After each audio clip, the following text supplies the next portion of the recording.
Welcome to Kenton's videos. Enjoy the video. You'll begin by making the source reliable. Save the Excel workbook in a permanent folder so the link won't break. Once done, open Word and place the cursor where the table will go. Switch to Excel, select the exact range you want, and copy it. Make sure to copy only the cells you need to avoid extra blank rows. This sets up the direct link. You're now ready to insert a linked object rather than pasting static values. Now insert the copied cells as a linked object. In Word, go to the Paste dropdown and pick Paste Special. Choose Paste Link, then select Microsoft Excel Worksheet Object so Word references the workbook instead of embedding static data. Make sure you pick the formatting option you want.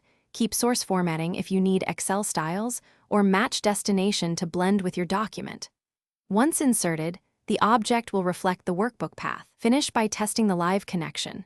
Change values in Excel, save the workbook, then return to Word and right-click the object to update links. You can also set links to update automatically on Open in the Links dialog.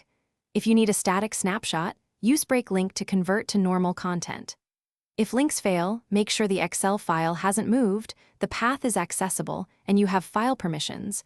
Reconnect by updating the link source. These steps keep your Word doc current and reliable.